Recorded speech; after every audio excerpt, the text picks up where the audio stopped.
Retornamos então, dando continuidade à resolução das nossas questões. Vamos lá então? Questão de número 4 na sua tela. Questão de número 4. A respeito do princípio da legalidade, é legítima a criação de tipos penais por meio de decreto questão errada, né? Princípio da legalidade, e aqui fazendo alusão a decreto, eu vou chamar a sua atenção, porque o princípio da legalidade, ele também é denominado de princípio da reserva legal. E aí, importante aqui comigo, você deve ter muita atenção, porque alguns doutrinadores têm a habitualidade de fazer uma diferença entre o princípio da legalidade e o princípio da reserva legal. O CESP não faz essa diferença, eu também não. Chamo de princípio da legalidade, princípio da reserva legal, eu até prefiro chamar de princípio da legalidade. Mas alguns doutrinadores, e examinador também, gostam de fazer essa diferença. Beleza? Vem comigo na tela. Vem comigo na tela, por quê? Porque, veja, quando eu falo de princípio da reserva legal, ou princípio da legalidade, né? E, enfim, princípio da reserva legal também é chamado de princípio da legalidade, ou estrita legalidade, de forma majoritária. E aí, porém, uma parte da doutrina faz essa diferença. Entende que o princípio da reserva legal se encontra positivado lá no artigo 1º e no artigo 39 da Constituição Federal. E, por sua vez, o princípio da legalidade, né? Então, retornando, uma pequena parte da doutrina entende que o princípio da reserva legal, isso, se encontra positivado no artigo 1º e artigo 39 da Constituição Federal.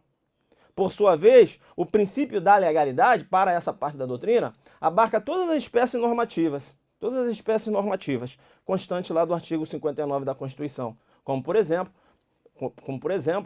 decretos legislativos, resoluções e medidas provisórias.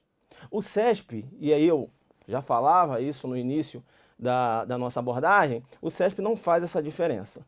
Eu também não faço, chamo de princípio da legalidade. Bem, é importante, o artigo 1º da Constituição Federal, o artigo 1º do Código Penal, né, abarca dois princípios, o princípio da legalidade e o princípio da anterioridade da lei penal. Bem como o artigo 5º, aí sim, inciso 39 da Constituição Federal. Também abarca aqui no seu bojo o princípio da anterioridade e o princípio da legalidade. E como o princípio da legalidade e também da anterioridade, como esses princípios se encontram no bojo do artigo 5º, tem um revestimento aí de cláusula pétrea. Eu não posso ter uma lei retirando o princípio da legalidade do bojo do artigo 5º. E veja que quando eu trato de princípio da legalidade, esse princípio é aplicado aos crimes e também às contravenções penais, bem como a sanção penal. E a sanção penal, nós temos penas e medida de segurança. Medida de segurança também é abarcada pelo princípio da legalidade. Aqui comigo. Quando eu tenho uma lei criando um tipo penal, eu tenho que verificar nessa lei a legalidade formal, bem como a legalidade material. O que seria a legalidade formal? A observância ao procedimento, ao rito previsto na Constituição. Entendeu? De elaboração daquela lei. Relação à iniciativa, quórum de aprovação. Deu para entender? Isso é legalidade formal. É o rito. Observância em relação ao rito previsto na Constituição.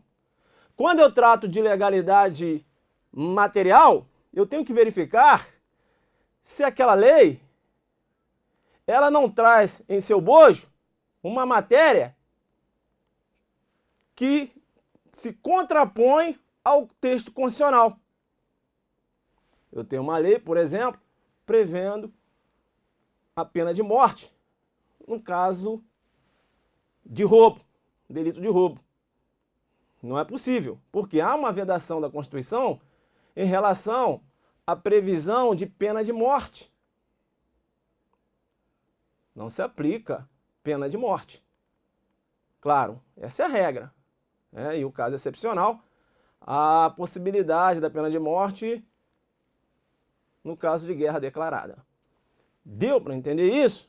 Então tenho que verificar tanto se foi seguido o rito formal, como se aquele conteúdo também mantém uma compatibilidade com a Constituição. Então eu tenho que ter uma legalidade formal e uma legalidade material. Vem comigo então. Então veja, a legalidade formal, ela representa a obediência aos trâmites procedimentais, é o devido processo legislativo, fazendo da lei aprovada, sancionada e publicada uma lei vigente.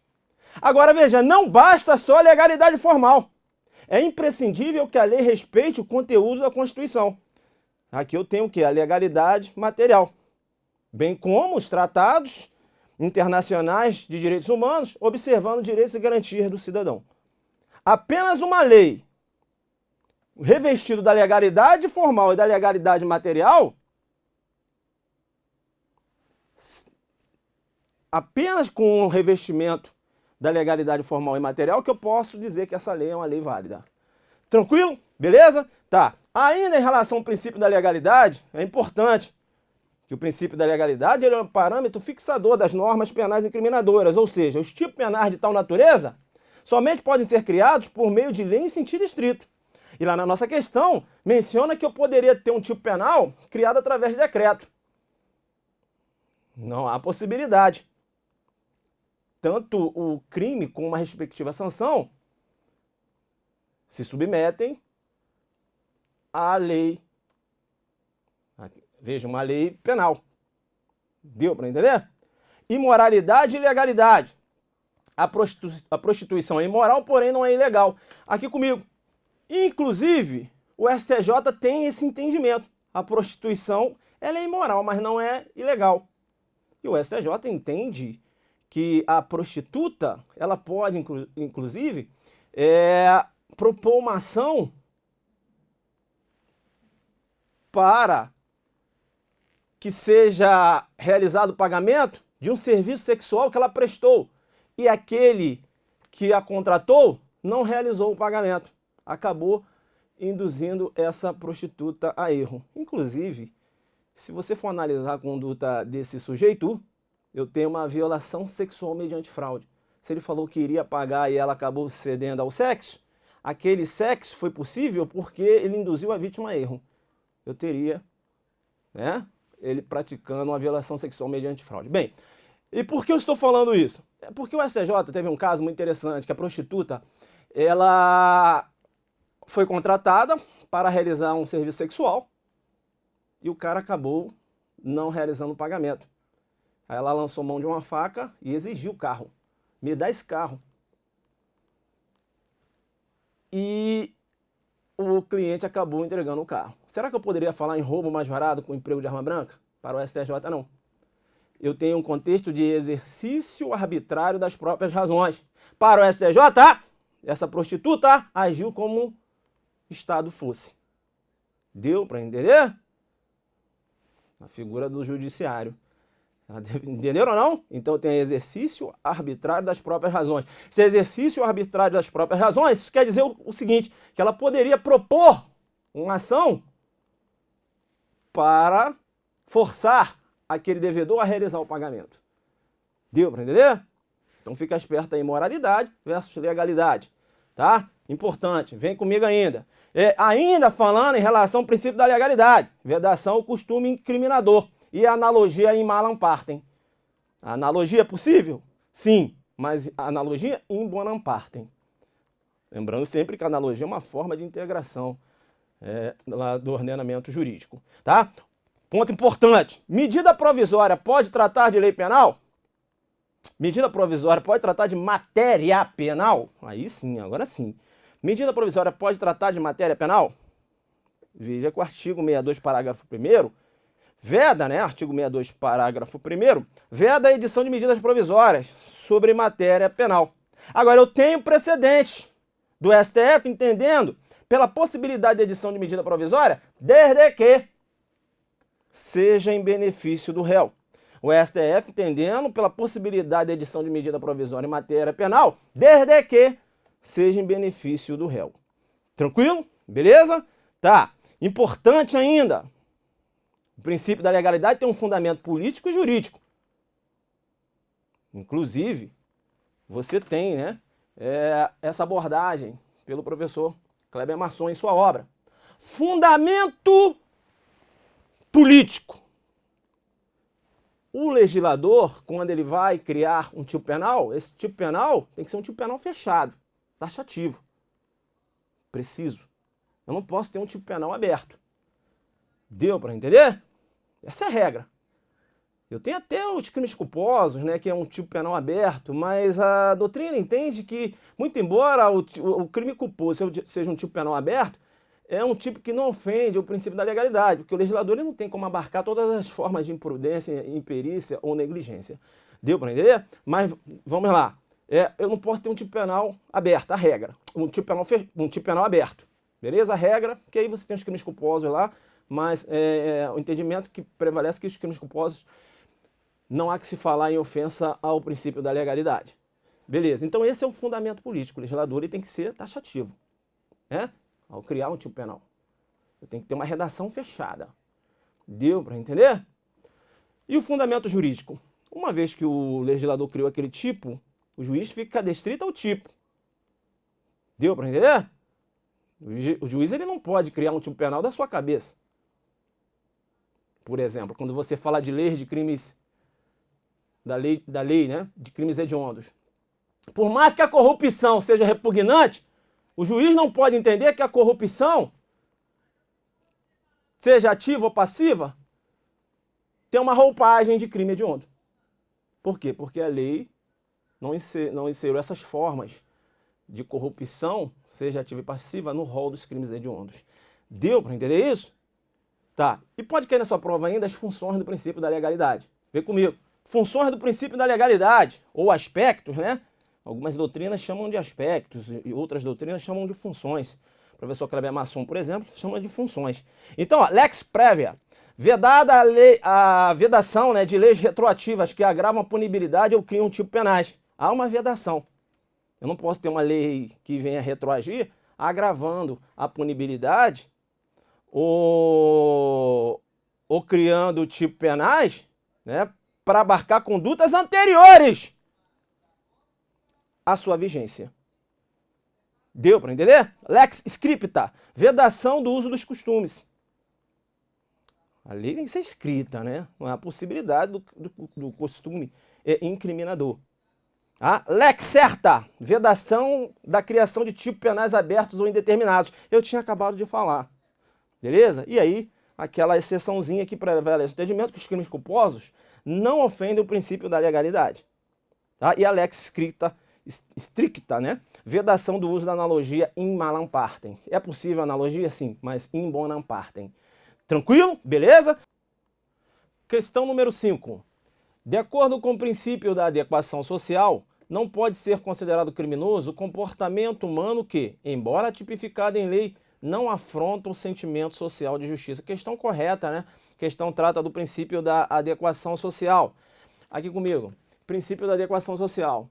Se eu tenho uma conduta que, embora seja tipificada, mas essa conduta, ela não perturba o tecido social, é uma conduta que a sociedade já aceita, embora seja tipificada, eu não posso entender que essa conduta tem uma roupagem criminosa.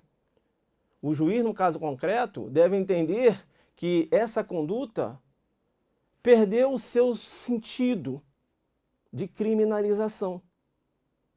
Por quê? Porque a sociedade entende que essa conduta é uma conduta adequada. Deu para entender? O legislador, quando ele vai criar um tipo penal, ele tem que verificar se a conduta que ele quer criminalizar não é uma conduta que a sociedade já aceita. Se a sociedade já aceita, ele não pode criar um crime em relação a uma determinada conduta, se a sociedade entende que aquela conduta é socialmente já é uma conduta que a sociedade já aceita aquela conduta. A conduta é socialmente aceita. Deu para entender? Esse princípio da adequação social, juntamente com o princípio da legalidade, juntamente com o princípio da intervenção mínima, esse princípio representa um limitador ao poder punitivo do Estado. Deu para entender? Então, professor, já que tem esse princípio, eu estou aqui visualizando algumas condutas que são socialmente aceitas. O jogo do bicho, a venda de CDs e DVDs piratas, na esquina aí, todo mundo vendendo.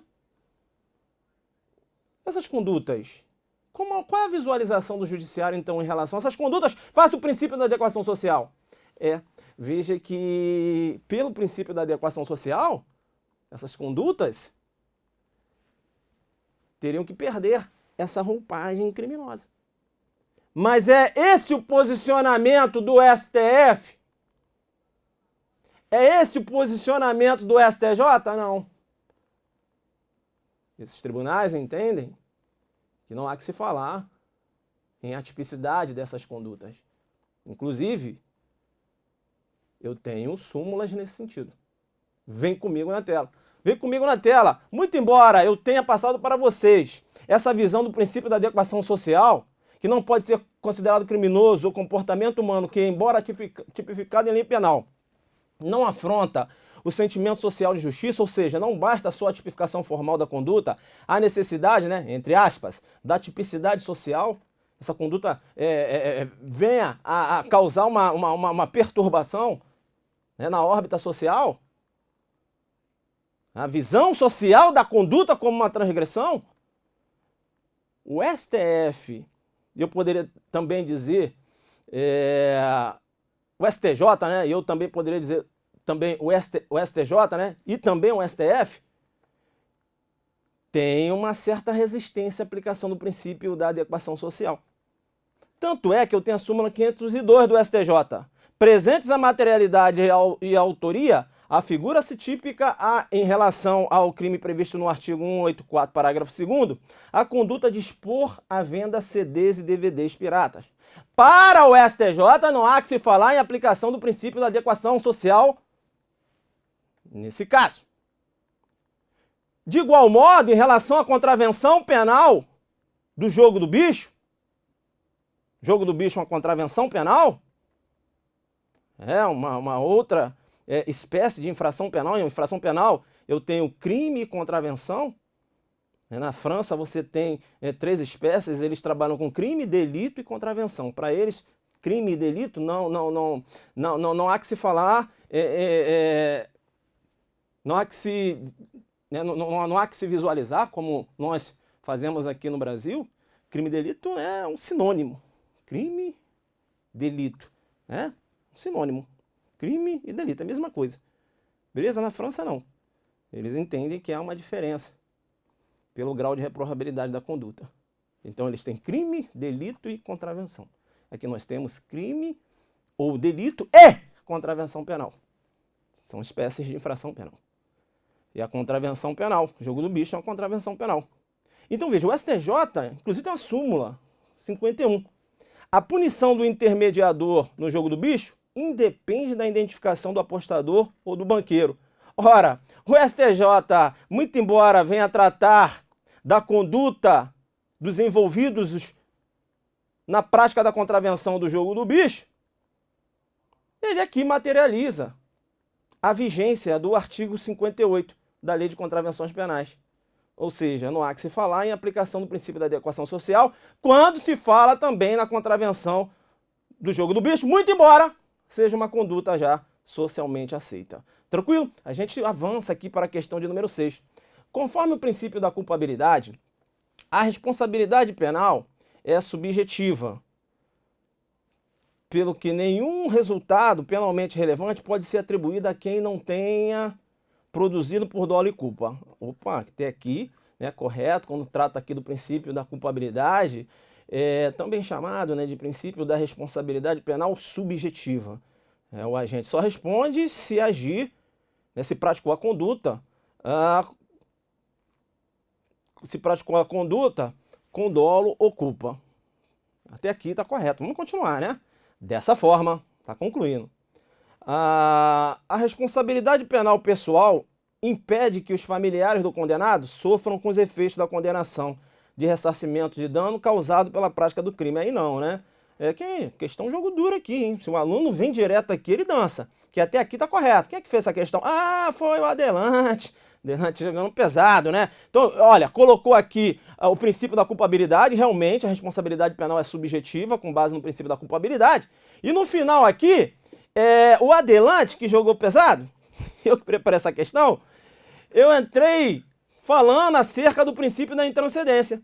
Viu como eu joguei duro? Acho que eu vou virar... Aqui, tem um pontinho aqui. Vou virar examinador, né? Então, veja, quando eu falo do princípio da intranscendência, você tem que ficar ligado. Primeiro, em relação ao princípio da culpabilidade, né? Eu já tinha falado. Que impõe a subjetividade da responsabilidade penal. Isso a gente tratou, né, na minha primeira fala. Não cabe ao direito penal uma responsabilidade penal objetiva. Não é isso? A responsabilidade penal ela é subjetiva. Derivada somente de uma associação causal entre a conduta e o resultado. Lesão ou perigo de lesão ao bem jurídico. Portanto, a responsabilidade penal é sempre subjetiva, tá? Eu estou aqui tratando da responsabilidade penal na órbita do direito penal. E é claro que você tem uma discussão, né, quando se trata lá de crimes ambientais, enfim, tem uma discussão lá, né? Beleza?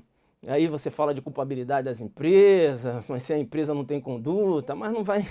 Esse é um jogo duro para delegado, beleza? A ausência de conduta da empresa, de uma pessoa jurídica, como ela pode cometer crime se ela não age com dolo e culpa? Ela não tem conduta, então seria uma responsabilidade penal objetiva. Tem uma discussão lá, a gente não vai entrar aqui. Beleza, eu vou seguindo, tá? Porque eu estou tratando do princípio da intranscendência, né? Ou da personalidade da pena, que pode aparecer na sua prova assim ainda, ou da responsabilidade pessoal. Veja que nenhuma pena passará da pessoa do condenado, podendo a obrigação de reparar o dano e a decretação de perdimento de bens ser, nos termos da lei, estendidas aos sucessores e contra eles executadas, até o limite do valor do patrimônio transferido. Então, a pena ela é pessoal. Eu não posso ter essa extensão, né, da pena aos familiares. Professor, mas por que não aqui comigo? Por que não? Porque os familiares não agiram com dolo e culpa. A responsabilidade penal é pessoal. O agente responde se agir com dolo e culpa. Então não posso estender essa pena a uma pessoa que não agiu com dolo e culpa. Deu para entender? A responsabilidade penal pessoal. Mas há a possibilidade da incidência da responsabilidade civil. Nesse caso, há possibilidade sim dessa extensão. O princípio ele veda a responsabilidade penal e não essa questão de reparação de danos. Beleza? Vem comigo na tela. Então veja, é possível, né, a reparação de dano, essa reparação de dano, né, essa extensão da obrigação de reparar o dano aos sucessores e contra eles executados, claro, até o limite do valor do patrimônio transferido. Fica ligado? E aqui o bizu, não, aqui é o adelante, aqui a pegada é outra, você já está reparando. Aqui não é só certo e errado não, filhão. Aqui enfrenta o tema e aponta as pegadinhas. Fica ligado. Por quê? Eu também tenho um princípio da individualização da pena, prevista lá no artigo 5º da Constituição Federal, que diz que a lei regulará a individualização da pena e adotará, entre outras. E aqui ela menciona as penas que são possíveis: privação, restrição de liberdade, perda de bens, multa, prestação social alternativa, suspensão e interdição de direitos. Lembrando sempre, eu já tinha falado, a vedação da pena de morte, salvo no caso de guerra declarada, a vedação de pena de caráter perpétuo, a vedação de trabalho forçado, de penas cruéis. Aqui comigo, quando eu falo de penas cruéis, vem comigo.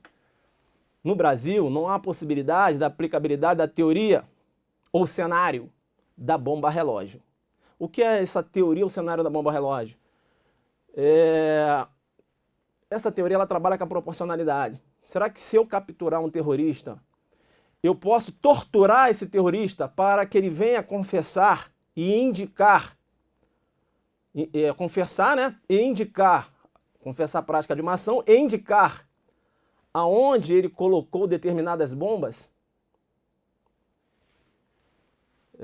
E aí, em um prédio, que eu tenho lá 1000 pessoas naquele prédio naquele momento, será que eu posso torturá-lo para isso? É a teoria do cenário da bomba relógio. Essa teoria possibilita. Porque há uma proporcionalidade. Eu vou torturar, praticar uma pena cruel para salvar vidas. Deu para entender? É a teoria do cenário da bomba relógio. Essa teoria, ela pode ser aplicada no Brasil? Vamos supor que eu tenho um contexto desse aqui.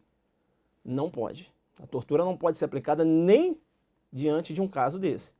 Não há que se falar em aplicação da proporcionalidade das provas aqui no Brasil em relação a você reconhecer a aplicabilidade da teoria do cenário da bomba relógio. Tranquilo? Bacana? Tá. Outra informação importante. A pegadinha que pode aparecer na sua prova. Qual, professor? Essa aqui, ó. Vem comigo. Aí o examinador vai colocar lá e vai falar o seguinte: nenhuma pena passará da pessoa do condenado, podendo a obrigação de reparar o dano e a decretação de perdimentos de bens ser, nos termos da lei, estendida aos sucessores contra eles executados até o limite do valor do patrimônio transferido. Nenhuma pena! Aí ele chama isso aqui, ó. Aproveita essa redação que fala pena e chama. Trata-se aí do princípio da individualização da pena. Aí você erra. Beleza? Há uma diferença entre o princípio da intranscendência e o princípio da individualização da pena. Ele te pega aqui, ó. Ele coloca nenhuma pena. Aí você, opa, pena? Poxa, eu li isso. Você lê muita coisa, né? Eu li isso, cara. Individualização da pena já está certo. Errou. Por quê? O princípio da intranscendência. O princípio da individualização da pena trabalha, né, com essa questão da individualização da pena. A pena deve ser individual. Professor, e tem mais bizu para você me passar, já que você falou que a pena deve ser individual? Tem.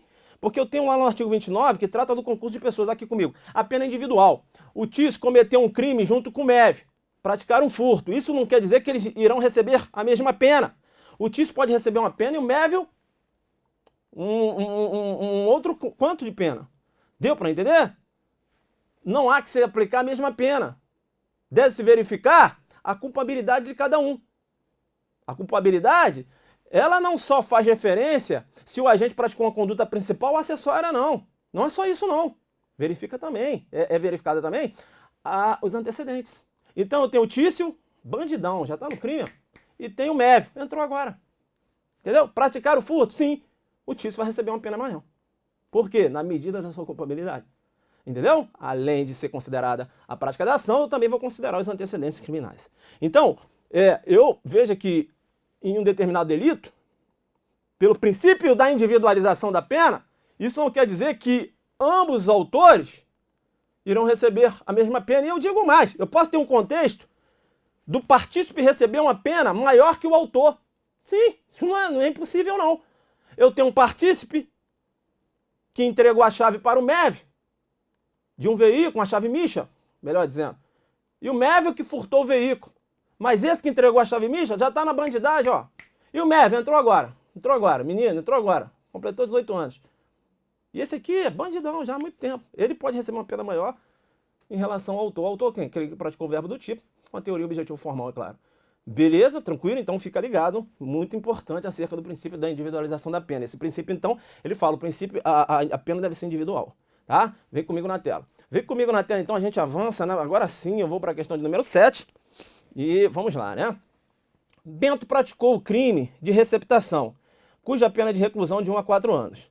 Posteriormente, por ocasião do seu julgamento, passou a viger a lei que, regulando o mesmo fato, impôs pena de 1 a 5 anos. Tá? Então tem que me ligar aqui. Aqui é reclusão, de 1 a 4. Aqui é de 1 a 5. Tá? Essa lei aqui é a mais grave. Tá. Nessa situação, a lei posterior será aplicada em face do princípio da retroatividade da lei mais severa. Lei mais severa. Veja, quando eu trato de lei mais severa, a lei mais severa ela não pode retroagir, né? eu posso ter aqui a retroatividade da lei penal benéfica. Tempus rege actus. Veja que, em regra, aplica-se a lei penal aos fatos ocorridos durante a sua vigência. A retroatividade da lei penal benéfica está prevista aqui no artigo 2º. E o parágrafo único, ele menciona: a lei posterior que de qualquer modo favoreceu o agente aplica-se aos fatos anteriores, ainda que decididos por sentença condenatória transitada em julgado. É a novatio legis melius, o lex missil. A Constituição reforça. Artigo 5º também prevê. O artigo 5º, quando ele menciona a lei penal não retroagirá, salvo para beneficiar o réu, está possibilitando aqui a retroatividade da lei penal benéfica. Então, a retroatividade da lei penal benéfica consta lá no bojo do artigo 5º. Deu para entender? A lei penal benéfica, ela pode ser ultrativa, aplicação da lei ainda que revogada, ou retroativa. A lei irá regular fatos que ocorreram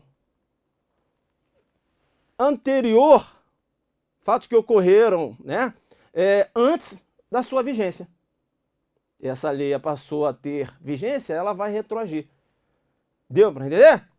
Quando eu trato de combinação de leis, eu tenho que ficar esperto. Posicionamento do STF e do STJ. Vedam a denominada combinação de leis. Aqui comigo. Segundo o STF e o STJ, eu não posso ter combinação de leis. Isso por quê? Porque quando o juiz ele combina leis, ele acaba agindo como se legislador fosse. Há uma ofensa ao princípio da separação dos poderes. Ele cria uma terceira lei, que você já cansou de ler. Se ler lá lex tertia, vai errar. Vai errar o quê, professor? Calma, você não vai errar a questão, mas vai errar na pronúncia. Não é lex tertia, não. Vem comigo. Qual, professor? Agora eu vou mandar jogar duro isso. Lex tercia, tá? T com som de C. Lex tercia, beleza? Tercia, tercia, ó, terceiro. Entendeu? Lex tercia, terceira lei. Beleza? Então é a vedação da lex tercia, ou seja, uma terceira lei criada pelo juiz. Não há possibilidade da combinação de leis. Tá? Inclusive o STJ tem súmula nesse sentido. Bem, por que não é possível? Vai uma ofensa, né, ao princípio da separação dos poderes. E acaba também ofendendo o princípio da legalidade. Tem uma corrente minoritária que entende que é possível. É possível por quê? Porque, olha a redação aqui, essa corrente menciona, olha só a redação do artigo 2º, essa corrente é minoritária, tá? Da sua prova é que não é possível. Mas essa corrente fala o seguinte, olha a redação do artigo 2º, parágrafo único. A lei que de qualquer modo favoreceu a gente, a lei que de qualquer modo, como assim de qualquer modo? Ah, de qualquer modo, inclusive combinada. Entendeu? Favoreceu a gente, aplica seus fatos anteriores, ainda que decidido por sentença condenatória transitada e julgada. E outra coisa, quando você fala da Constituição Federal, a Constituição ela não fala aqui que eu não posso combinar leis. Ela fala lei penal. Salvo, vamos supor que a Constituição, o artigo 1º, fala o seguinte, olha, a lei pode retroagir, vedada a combinação de leis. Não menciona isso. Entendeu? Então a corrente minoritária com essa pegada entendendo possível. O STJ, inclusive, tem uma súmula mencionando que é cabível a aplicação retroativa da Lei 11.343, desde que o resultado da sua incidência, a incidência das suas disposições na íntegra, total, seja mais favorável ao réu do que o advindo da aplicação da Lei 6368/76, sendo vedada a combinação de leis. Ou seja, não é possível a combinação de leis. Sempre lembrando que a lei benéfica, que é a novatio legis melius, ela se contrapõe à novatio legis ingravio. Tá? Que é a lei penal mais grave. Outro ponto importante, lei penal benéfica em face do período, em relação ao período de vacatio legis. Corrente majoritária entende que não pode a lei ser aplicada, né? Ou seja, não pode ser aplicada e retroagir, beleza? Não há possibilidade. Por quê? Porque aqui comigo, essa corrente que é majoritária fala o seguinte, olha, muito embora eu tenha uma lei em sentido formal, muito embora eu tenha uma lei em sentido material, mas essa lei ela não pode retroagir. Não pode por quê? Porque não está produzindo efeitos. Está em período de descanso, né? Está em vacácio. Deu para entender? Ela não está produzindo efeitos. Então não posso aplicar essa lei ainda que seja benéfica. Deu para entender? Tá. É a corrente majoritária. E a corrente minoritária? Bem, eu tenho uma lei em sentido formal, uma lei em sentido material, muito embora ela esteja em período de vacácio, mas é lei. E a Constituição, o artigo 1º, não veda. Não fala lá, exceto a lei em período de vacácio, não fala isso. Deu para entender? Então essa corrente minoritária entende que sim. E a majoritária, que é da sua prova, não há possibilidade de aplicação de lei penal benéfica em período de vacácio. Tá. Voltando àquela outra questão, em que se pergunta se eu poderia combinar leis, e se eu combino leis, eu poderia retroagir só a parte de uma lei?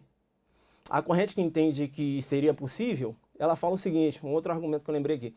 Ela fala o seguinte, olha, se eu posso retroagir o todo, por que eu não posso retroagir uma parte só e combinar com a lei? Quem pode o mais, pode o menos. Lança a mão da teoria norte-americana, dos poderes implícitos, né? Quem pode o mais, pode o menos. Só para jogar duro. Volta comigo então, volta comigo, né? A gente jogou duro aqui. Importante ainda, olha, fica ligado acerca da lei penal benéfica em face das leis temporárias e excepcionais. Né? Da lei temporária e excepcional. Aqui comigo. Lei temporária e também a lei excepcional, ainda que essas leis sejam benéficas, elas não podem retroagir. Deu para entender? Deu para entender? Não podem retroagir, tá? Vem comigo na tela. Quando eu falo de lei excepcional e lei temporária, né, é importante a lei excepcional temporária, embora decorrido o período de sua adoração ou cessar as circunstâncias que a determinaram, aplica-se aos fatos praticados durante sua vigência. Essas leis aqui, ó, a lei, né, a lei temporária e a lei excepcional, essas leis, elas são o quê? Ultrativas. São aplicadas ainda que revogadas. É por isso que a doutrina, e eu sempre falo isso nas minhas aulas, né, porque meus alunos são diferenciados, é por isso que a doutrina fala que as leis, a excepcional e a temporária, elas externam o denominado fenômeno efeito carrapato da lei penal. Qual é o efeito carrapato? Carrapato, essa lei, essas leis, né, elas acabam grudando no fato, como se fosse um carrapato, ou seja, ainda que revogadas, elas serão aplicadas. É o denominado efeito carrapato da lei penal e você tem aqui no adelante. Vem comigo então, porque quando eu trato ainda de lei penal benéfica, é importante a gente mencionar ainda acerca da lei penal benéfica intermediária. Então eu tenho aqui, ó, data do fato, uma pena de 2 a 6 anos de reclusão, crime X. Tá. Durante a instrução processual, essa pena, essa é uma lei nova, né? Alterando essa pena de 1 a 3 anos de reclusão. Então veja que se você for fazer uma comparação com a lei da data do fato, essa lei aqui é uma lei mais benéfica. Né? Beleza, vamos lá. Aí saiu uma lei de C, que revogou essa lei aqui,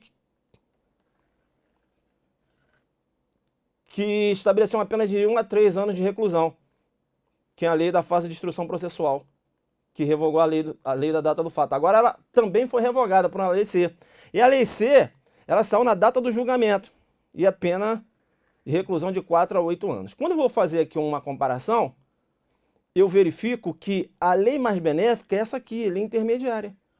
Mas essa lei intermediária, ela não estava vigente na data do fato e nem na data do julgamento. A pergunta que se faz é o seguinte, considerando que não era uma lei que estava vigente na data do fato e também na data do julgamento, será que eu posso aplicar essa lei, que é uma lei intermediária, que não está em vigor, inclusive, e também não estava em vigor na data do fato, nem na data do julgamento?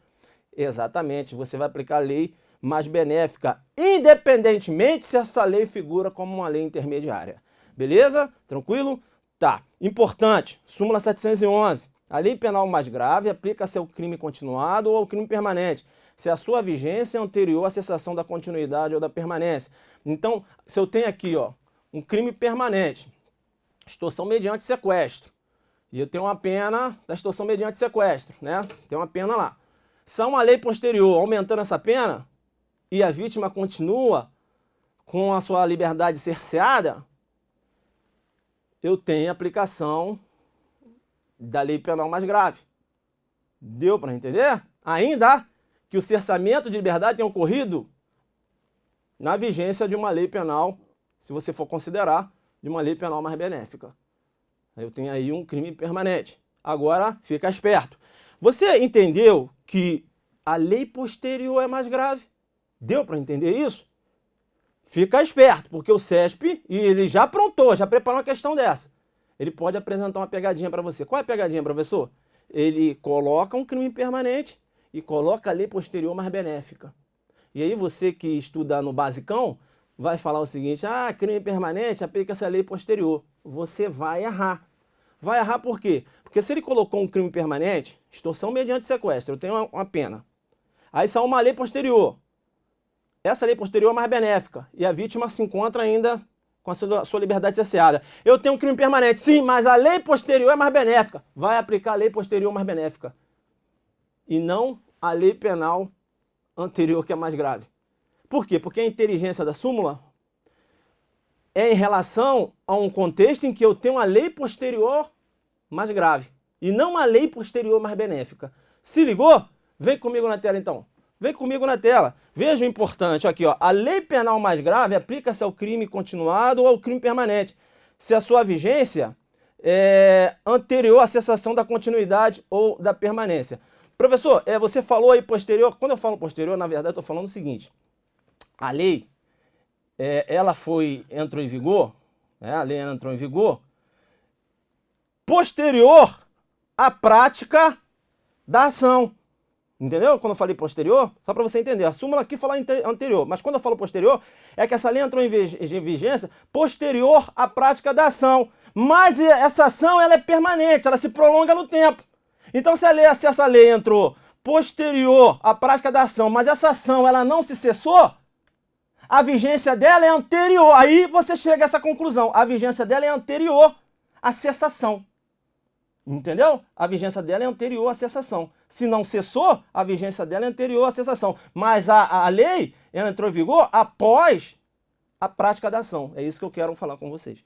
Beleza? É anterior à cessação, mas a lei entrou em vigor após a prática da ação. Por quê? Porque na prática da ação eu tinha uma lei penal mais benéfica. Mas se a lei posterior e ela é mais grave, ela que será aplicada se eu tenho um contexto de crime permanente. Agora, se eu tenho um contexto em que eu tenho um crime permanente e eu tenho uma lei que saiu posterior à ação e essa lei é mais benéfica, eu vou aplicar a lei penal mais benéfica. Beleza? Porque a súmula aqui ela faz referência quando eu tenho uma lei posterior mais grave. Tá? Tranquilo? Posterior à ação mais grave. Aí eu aplico essa lei mais grave considerando que é um crime permanente. Fica ligado? Súmula aqui, ó. Transitado em julgado a sentença condenatória, compete ao juiz da execução a aplicação da lei penal mais benéfica. Beleza? Então aqui comigo, vou aqui deixar você descansar um pouquinho e eu volto no próximo bloco. Um abraço.